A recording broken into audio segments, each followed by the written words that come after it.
여러분 안녕히 주무셨습니까? 참 좋은 아침입니다. 우리 2013년 10월 31일 목요일 말씀으로 드린 오늘의 번제 함께 합니다. 고린도전서 12장 4절부터 11절까지 말씀으로 같이 하겠습니다. 우리 같이 읽어봅니다. 시작. 은사는 여러 가지나 성령은 같고 직분은 여러 가지나 주는 같으며 또 사역은 여러 가지나 모든 것을 모든 사람 가운데서 이루시는 하나님은 같으니 각 사람에게 성령을 나타내심은 유익하게 하려 하심이라. 어떤 사람에게는 성령으로 말미암아 지혜의 말씀을, 어떤 사람에게는 같은 성령을 따라 지식의 말씀을, 다른 사람에게는 같은 성령으로 믿음을, 어떤 사람에게는 한 성령으로 병 고치는 은사를, 어떤 사람에게는 능력 행함을, 어떤 사람에게는 예언함을, 어떤 사람에게는 영들 분별함을, 다른 사람에게는 각종 방언 말함을, 어떤 사람에게는 방언들 통역함을 주시나니 이 모든 일은 같은 한 성령이 행하사 그의 뜻대로 각 사람에게 나누어 주시는 것이니라.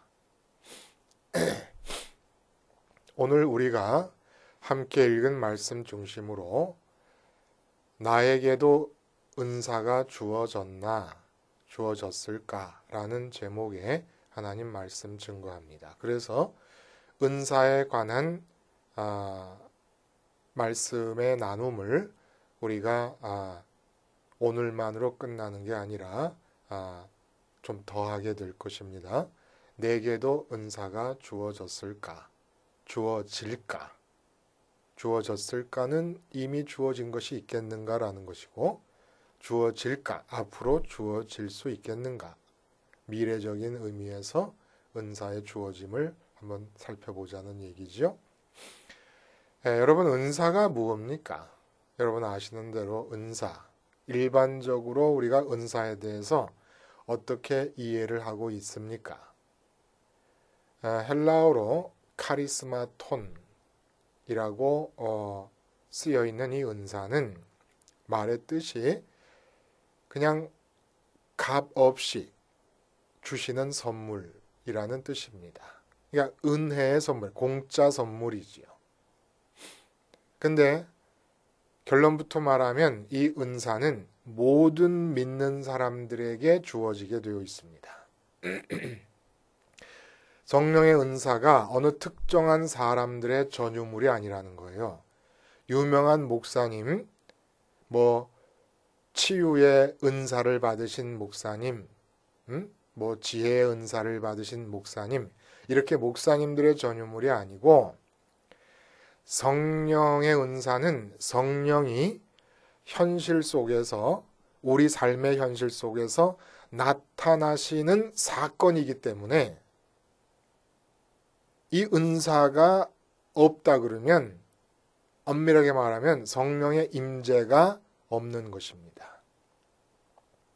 성령의 임재가 없다 그러면 내가 예수님을 주님이라고 고백하는 것도 바른 고백인가 의심할 수 있다는 거예요. 그러니까 내가 예수님을 주님이라고 바르게 고백하고 있는 한 모든 사람에게 성령의 은사가 주어지고 나타나게 되어 있습니다.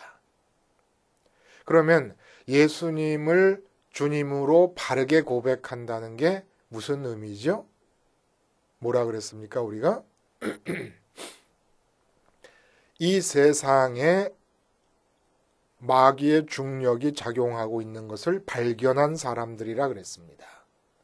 사과나무에서 사과가 떨어지는 것이 아니라 지구 중심부로 끌려가고 잡아당겨지고 있다는 것을 뉴턴이 발견한 것처럼, 내가 이 세상에서 이런 것을 좋아하고 저런 것을 이루고 싶어 한다 그러면, 이 세상 속에서의 소원과 바람이 생겼다 그러면 인격적이고 자발적이고 능동적으로 자유롭게 내가 그것을 좋아하기로 선택한 것이 아니라 세상에 작용하고 있는 마귀의 중력에 끌려가고 있다는 걸 발견한 사람, 자발적인 소원이 아니라 마귀에게 붙잡혀 있는 중력의 작용에 휩싸여 있다는 걸 발견하는 그 사람, 그 사람이 십자가를 향합니다. 왜요? 예수님이 죽으신 십자가에서만 이 마귀의 중력이 끊어지기 때문에, 마귀가 잡아당기는 힘, 이것으로부터 자유로워질 수 있기 때문에, 그리고 그곳에서만 진정으로 하나님 한 분만을 참으로 소망할 수 있는 자리이기 때문에, 그래서 십자가에서 죽으신 예수님을 주님으로 고백한다는 겁니다. 그 중력이 끊어진 그 자리에서 하나님만을 소망할 수 있기 때문에 예수님이 하나님만을 소망할 수 있는 길이 되어 주시기에 예수님이 죽으신 십자가만을 고집하고 예수님을 내가 갈 길을 정해 주시는 주님으로 우리가 고백하게 된다는 거죠. 그래서 우상에 끌린다는 말이 나와 있지 않습니까? 설명할 필요도 없어요. 우상 자체가 좋아서 우상에 끌리는 사람은 세상에 아무도 없습니다. 세상에서 인간 사회가 정해놓은 어떤 가치의 마음이 끌려가기 때문에 우상에 끌려가는 거지요. 그럼 요즘은 우상에 끌려가지 않으면 어떡합니까? 세상의 가치에 끌려서 세상 것을 바라는 마음, 마귀의 중력에 끌려가는 상태에서 하는 것이 자기개발, 스펙의 발전, 노력, 자기개발 노력, 이런 것들이 나타난다는 거지요. 자, 이러한 사전 지식을 염두에 두면 성령은 누구에게나 나타나는데 단 어떤 누구에게만 나타납니까?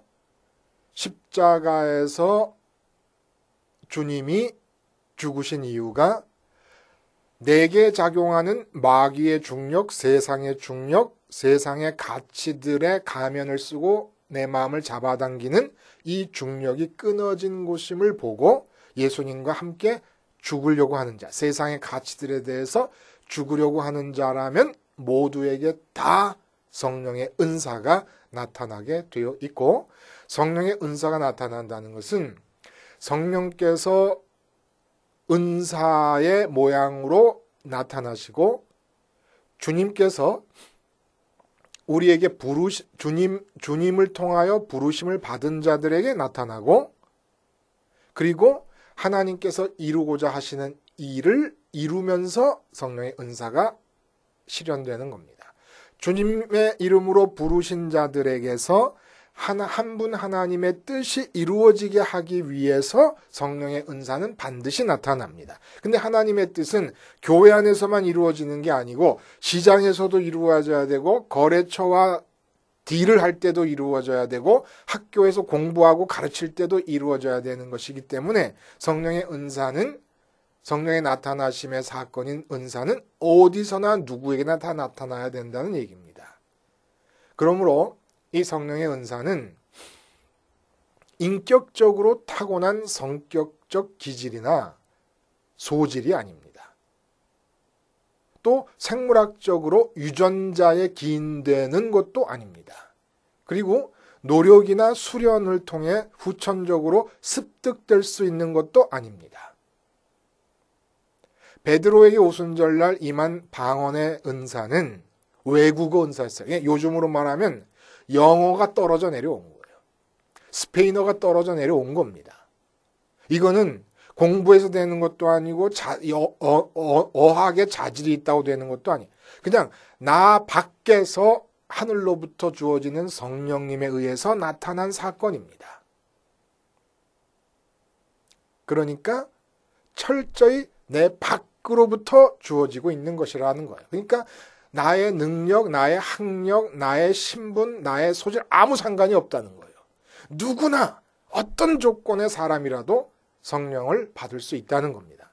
그리고 이 다양한 은사로서의 성령은 여러 가지 모양으로 성령님이 나타나셔서 은사가 다양하게 되는데, 한 사람에게 여러 가지가 겹쳐질 수도 있고, 또 때를 따라서는 어떤 특별한 은사가 강조적으로 나타날 수도 있습니다. 예를 들면 사도 바울은 지혜의 은사를 받았습니까? 못 받았습니까? 병 고치는 은사를 받은 자입니까? 못 받은 자입니까? 믿음의 은사가 있겠습니까? 없겠습니까? 능력 행함의 은사가 있겠습니까? 없겠습니까? 다 있어요, 사도 바울. 베드로도 마찬가지예요. 베드로도. 병 고치는 은사, 능력 행함의 은사, 지식의 은사 다 있습니다. 근데 어느 때에는 지혜의 은사가 강조되어 나타나고 어떨 때는 지식의 은사가 나타나고 어떨 때는 병 고침의 은사가 나타납니다. 우리에게도 똑같이 강약의 차이는 조금 있을 수 있고 가지수의 차이는 있을 수 있지만 우리 자신에게도 여러 가지 은사가 때를 따라서 어떨 때는 이 은사가 강조적으로 어떤 때는 또 저 은사가 강조적으로 나타날 수 있고 여러 가지 은사가 나타날 수 있다는 얘기입니다. 이 얘기는 뭘 또 뜻하냐 하면 은사라는 것은 내게 주어져서 나의 사적 소유물이 될 수 있는 것이 아닙니다. 그러니까 내가 예를 들어 볼펜을 친구에게 주잖아요. 그러면 그 볼펜을 딱 갖게 되면 볼펜을 선물로 받은 친구는 자기 마음대로 볼펜을 사용할 수가 있습니다. 그런데 예를 들어 병 고치는 은사다 그러면 이 병 고치는 은사라는 것은 병 고치는 은사가 볼펜처럼 주어지는 게 아니에요. 내 것으로 할 수 있는 게 아니에요. 나의 체질이 될 수도 없고 나의 능력이 될 수도 없는 겁니다. 사건이에요. 은사의 나타남은 사건입니다. 사건이라는 것은 그 한순간 나타났다가 사라지는 걸 사건이라고 말해요.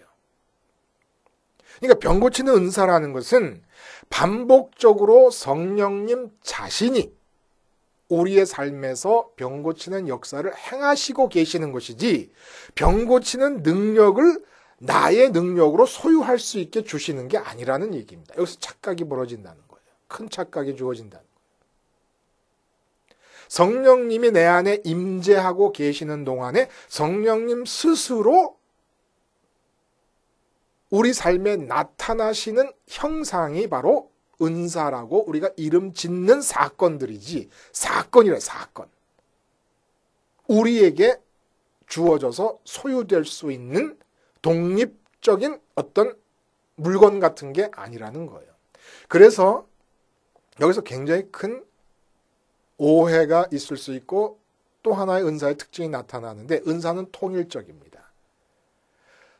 내게 주어져 있는 능력이라 그러면 각 사람의 성향과 취향과 죄적 습성이 완전히 제거되지 않은 상태이기 때문에 은사를 사용함에 있어서 부딪힘이 있을 수 있어요. 나는 동쪽으로 가려고 그러는데 서쪽으로 가려고 하는 사람과 은사의 사용이 부딪힐 수 있지만 이게 통일적이 될 수밖에 없는 것은 그래서 오늘 4, 5, 6절에 한 성령, 한 주님, 한 하나님을 강조하지 않습니까? 이것은 고린도 교회에서 일어난 은사로 말미암은 갈등이 있을 수가 없는 거였다는 거예요. 은사에 대한 바른 이해와 바른 사용이 있었으면. 통일적으로 나타날 수밖에 없다는 얘기입니다. 근데 은사를 내 것으로 알고 내가 받은 능력으로 알고서 한번 어쩌다가 일어난 은사적 사건이 기억되면서 그 은사를 자랑해버리는 거예요. 그리고 자기가 받은 은사가 최고라고 얘기를 해버리는 거예요. 그 다음부터는 나타나지도 않고 있는데도 그 은사가 그 사적 소유물을 생각하고 있다는데 이게 큰 잘못이 있고 오늘날도 이런 경우를 아주 흔하게 볼 수가 있습니다. 아주 잘못된 것이죠. 자, 이런 보편적인 은사에 대한 이해를 바탕으로 오늘부터 한번 며칠 될지 모르겠어요. 되는 대로 한번 해보죠. 9가지의 성령의 은사를 사도 바울이 본문에 얘기하고 계시는데 이 은사를 한번 대충 넘어가지 말고 한번 낱낱이 살펴보자고요. 은사마다 어떤 특징이 있고 어떤 내용을 지칭하고 있는 것인가라는 걸 한번 살펴보자는 얘기입니다. 제일 먼저 언급된 은사가 지혜의 말씀 은사와 지식의 말씀 은사가 있습니다. 근데 이 지혜의 은사와 지식의 은사를 구분하는 게 참 어려워요. 아리송하다는 것은 학자들이 아주 고심 끝에 설명을 해놓은 걸 보면 도무지 제 머리가 나빠서 그런지 아리송해서 이해를 못하겠어요. 이해를 못한다는 건 그 작기를 이해를 못한다는 게 아니라 도대체 뭘 현실적으로 말하는 건지를 모르겠다는 거예요. 지혜의 은사와 여러분도 한번 주석책 같은 거 있으면 한번 찾아보세요. 도대체 뭐라고 설명을 해놨는지 그리고 실천적으로 어떻게 적용할 수 있는지 한번 살펴보세요. 쉽지가 않아요. 사실 그렇게 어려운 내용이 아니거든요. 이 지혜의 은사와 지식의 은사, 지식의 말씀의 은사의 구분이 그렇게 어려운 게 아니라는 거예요. 쉽게 말하면, 한마디로 말하면 지혜의 말씀의 은사라는 것은 이 맥락에서 성령의 은사로서의 지혜라는 것은 실제 우리가 지금 살고 있지 않습니까? 이 삶에서 주어지는 상황들에 대한 해석입니다. 한마디로 삶에 대한 해석이 지혜입니다. 근데 해석을 하되 삶에 대한 해석이라는 것은 삶이 갖고 있는 의미에 대한 정답을 말하는 거예요. 그러니까 해석적 노력이라는 것은 내게 주어진 삶의 상황이 있는데 예를 들어 돈이 없는 상황이다, 병이 든 상황이다, 일이 실패한 상황이다, 자식의 꼴이 아주 꼴꼴난 그런 상황이 되었다. 그러면 그 삶의 상황이 어떤 의미를 갖는 것인가 묻게 되지 않습니까? 그 의미의 정답을 찾아가는 과정이 해석이라는 거예요. 이게 지혜란 뭐냐? 삶을 해석하는 것입니다. 삶을 해석할 수 있는 능력이 지혜라는 거예요. 그러면 지식의 말씀은 뭐야? 지식의 은사의 말씀, 은사로서의 지식의 말씀은 뭡니까? 우리 기독교인들이라면 모두에게 주어져 있는 말씀이 있습니다. 기독교에서 말하는 말씀의 형태는 세 가지예요. 기록되어 있는 말씀, 성경을 말합니다. 그리고 육신이 되어 오신 말씀, 인카네이션의 사건으로 나타난 말씀, 주님 자체를 지칭하는 겁니다. 그리고 이 육신이 되신 말씀과 기록된 말씀에 근거된 설교 말씀, 지금 현재 전해지고 있는 사건으로서의 말씀, 이렇게 삼중의 형태를 말합니다. 그런데 은사로서의 지식의 말씀이라는 것은 기록된 말씀과 육신이 되어 오신 말씀을 해석하는 겁니다. 지혜의 말씀은 삶을 해석하는 능력이고 지식의 말씀은 쉽게 말해서 우리에게 주어져 있는 말씀을 해석하는 능력이라는 거예요. 지식의 은사가. 그러니까 삶의 상황에 어떤 의미인가를 묻고 정답을 찾아가는 게 해석 과정이라 그러면 지식의 은사는 성경 말씀이 지금 현재 내가 이렇게 살고 있는 나한테 주는 의미가 무엇이냐를 찾아가는 과정입니다. 구분이 가시겠습니까? 삶에 대한 해석과 말씀에 대한 해석.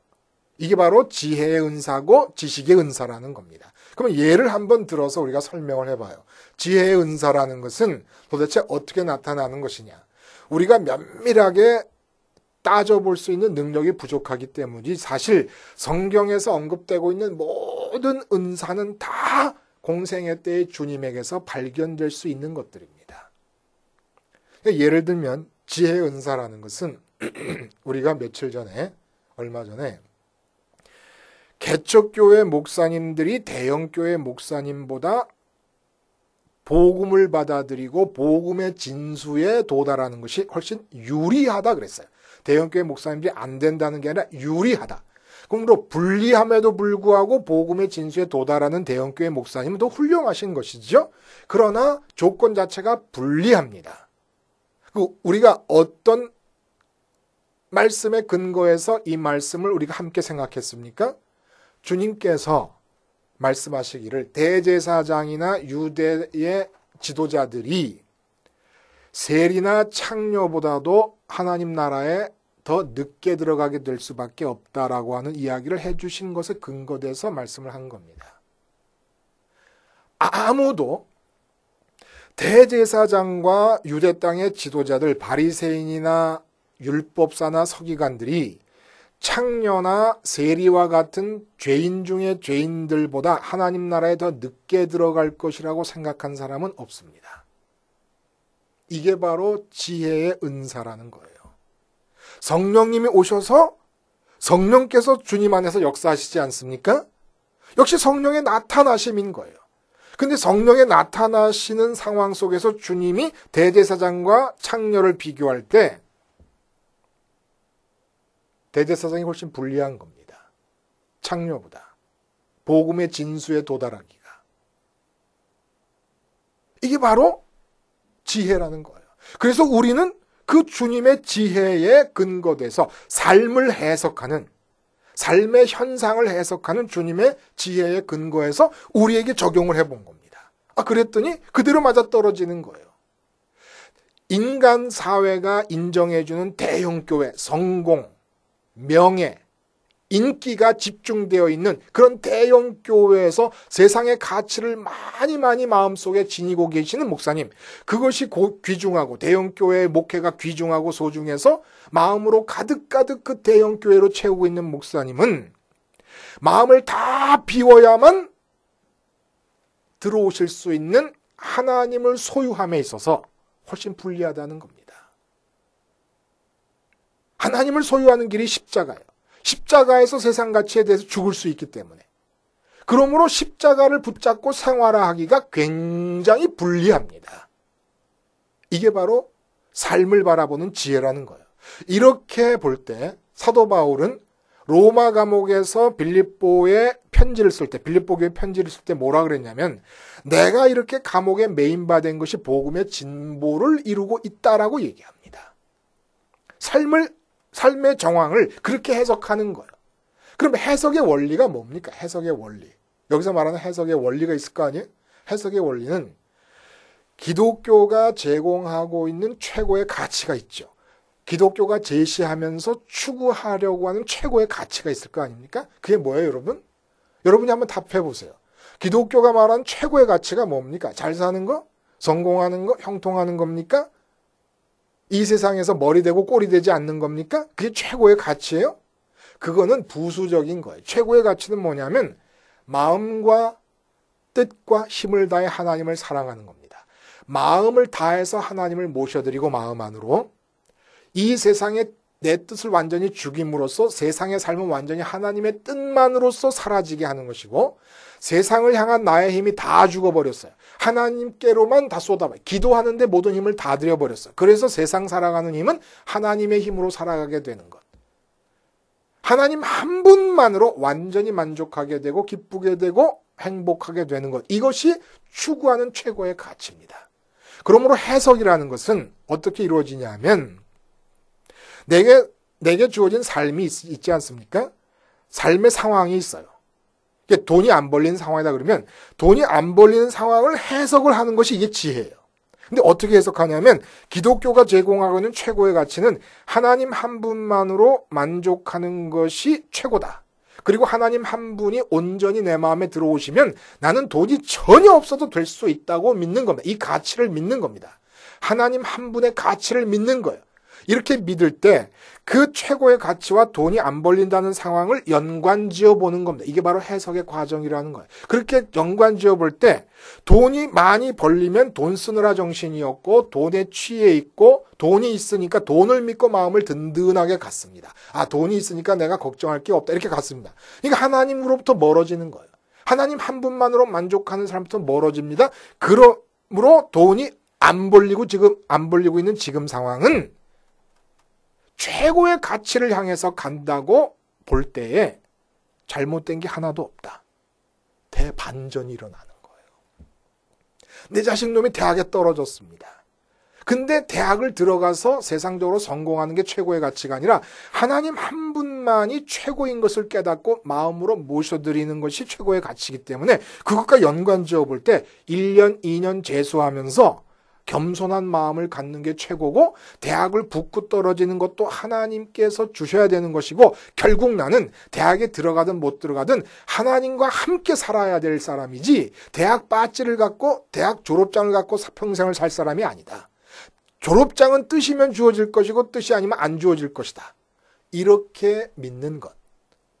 그러면 대학 떨어져서 재수하고 삼수하는 게 갑자기 은혜의 사건으로 변하는 겁니다.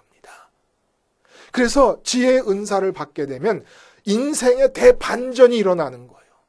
완전히 죽을 수밖에 없다고 생각했던 실패의 상황이 너무나도 오차 없이 완벽한 진짜 성공을 향해 하나님이 이끌어 가시는 과정인 걸 깨닫게 되고, 완전한 좌절의 순간이 진짜 소망이 보이는 순간으로 바뀌어버리게 되고, 세상적으로 성공했다고 하는 그 순간이 시한폭탄을 안고 있는 것 같은 경계심을 갖고 맞이해야 될 것이라는 걸 깨닫게 되고, 인생의 구구절절이, 인생의 매 순간순간 구비구비마다 반전의 반전이 일어나는 겁니다. 이걸 지혜의 은사라는 거예요. 지혜의 은사. 완전히 다른 세상을 살게 하는 게 지혜의 은사라는 겁니다. 어마어마한 거지요? 어마어마한 거지요. 누가 지혜의 은사를 받습니까? 정해진 게 아니에요.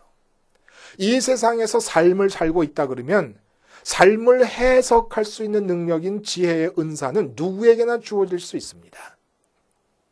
근데 왜 안 주어지고 있는 줄 아십니까? 지혜의 은사가 왜 내 삶의 정황을 최고의 가치인 인과의 연관지어서 생각함으로써 반전을 경험하지 못하고, 또 필요할 때 경계심을 가져야 될 사건 속에서 내가 해이해짐으로써 섰다 하는 자는 조심하라, 넘어질까 조심하라는 말씀처럼 선 줄 알았다가 완전히 꼬꾸라지는 경험들을 하게 되는 겁니까? 이 지혜의 은사가 없기 때문에. 왜 지혜의 은사가 없다고요? 주님의 십자가가 마귀의 중력, 세상의 가치를 소원하는 것이 실제로 내가 소원하는 게 아니라 마귀에게 사로잡혀 끌려가고 있다는 사실을 모르고, 그래서 주님의 십자가를 생활화하지 않고 있기 때문에 삶을 해석할 수 있는 지혜가 우리에게 주어지지를 않고 있는 겁니다.